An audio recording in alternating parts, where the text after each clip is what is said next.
Audio Jungle.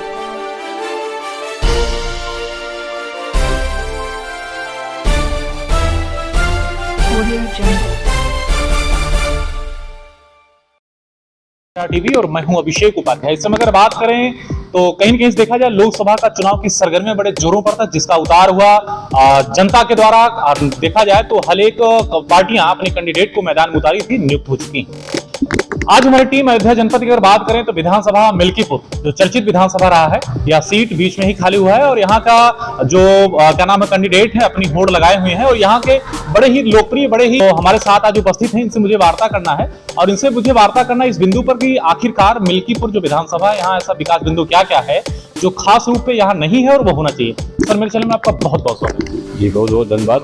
और मैं आपके स्वागत चैनल के माध्यम से जो आप कुछ पूछेंगे उसको मैं जो धरातलीय होगा और जो व्यवहारिक होगा उसी के सापेक्ष अपने को प्रस्तुत करूंगा। सर अगर बात करें सबसे पहले अयोध्या जनपद की और मिल्कीपुर विधानसभा की, तो मिल्कीपुर विधानसभा में सर जो विकास यात्राएं रही, जो विकास गाथा रही, क्या सच में वो अपने उद्देश्य को पाया है? वो जर्नी पूरा हो पाया सर या नहीं? क्या कहना चाहेंगे? जहाँ तक आप मिल्कीपुर विकास की बात कर रहे हैं विधानसभा क्षेत्र के, ये विकास शुरू हुआ 1977 से, जब बाबूजी भारतीय कम्युनिस्ट पार्टी से विधायक हुआ करते थे। और ये अत्यंत पिछड़ा हुआ क्षेत्र था, फैजाबाद का सबसे पिछड़ा हुआ इलाका था, जिसको निखारने का काम, जिसको प्रगति देने का काम, जिसको विकास करने का काम, विकसित करने का काम बाबूजी ने किया।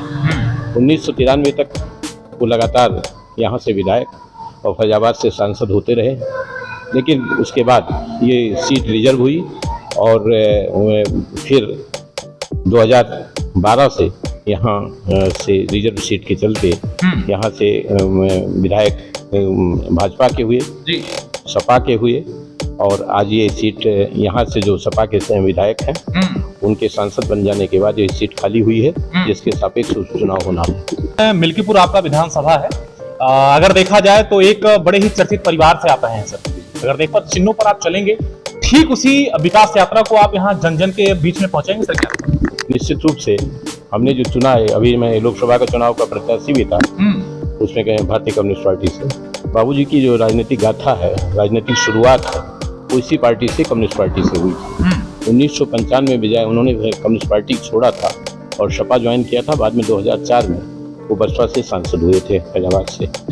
तो उनकी जो राजनीतिक गाथा है उसकी शुरुआत भारतीय कम्युनिस्ट पार्टी से हुई थी, गरीबों मजलूमों की रहनुमाई से हुई थी, और मिल्कीपुर के विकास के साथ साथ फैजाबाद के जो गरीब रहे और मजलूम लोग थे उनकी रहनुमाई उन्होंने किया था।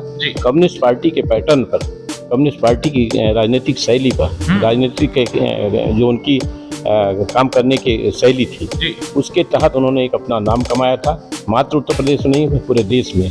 1989 में जब बाबूजी फैजाबाद से जब राम मंदिर के ताला खुलने की बात थी जन्मभूमि के, तब उस समय जब सांप्रदायिक सौहार्द बिल्कुल बिगड़ चुका था, उस समय बाबूजी भारतीय कम्युनिस्ट पार्टी से सांसद बन करके गए थे और पूरी लोकसभा ने उनका स्वागत किया था।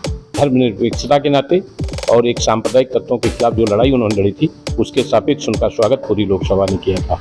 तो वो एक ऐसे व्यक्तित्व थे जिन्होंने पूरे फैजाबाद को एक नई राजनीतिक दिशा दशा दी।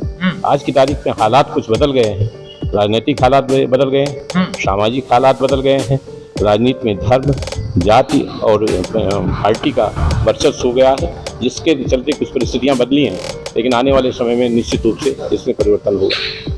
कड़ी में अगर बात करें आपसे, तो यहाँ मिल्कीपुर में सर ऐसा बिंदु क्या है, अगर आपको क्या नाम है जनता यहाँ की मौका देती? सर आप एक पढ़े लिखे प्रशासनिक कर्मचारी रहे हैं और एक अच्छे पद से आप रिटायर्ड हैं, तो सर अगर यहाँ की चूंकि कोई भी क्या नाम है नेता या कोई भी मुखिया अगर पढ़ा लिखा जनता को मिलता है सर, तो जाहिर सी बात है कुछ ढंग से वो अपने कार्यशैली को करेगा और कार्य करने के लिए आसानी होगा सत्ता पक्ष में आने के बाद।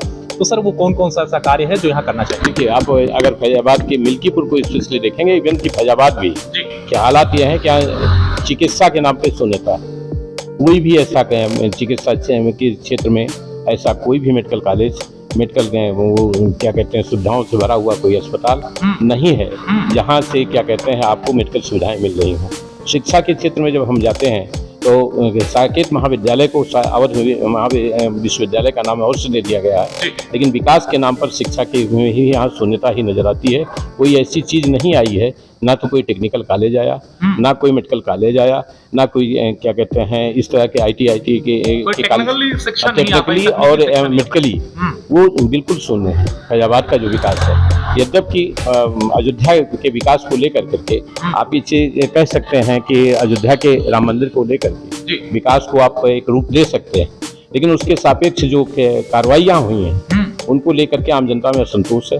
उसमें जिनके यहाँ तोड़फोड़ हुई, जिनकी ज़मीनें कब्जा की गई, उनको जो प्रॉपर मुआवजा मिलना चाहिए था वो नहीं था, वो नहीं दिया गया, जिसके सापेक्ष एक आक्रोश पैदा हुआ और जनता ने यहाँ बीजेपी को हरा करके समाजवादी पार्टी के कैंडिडेट को चयनित किया।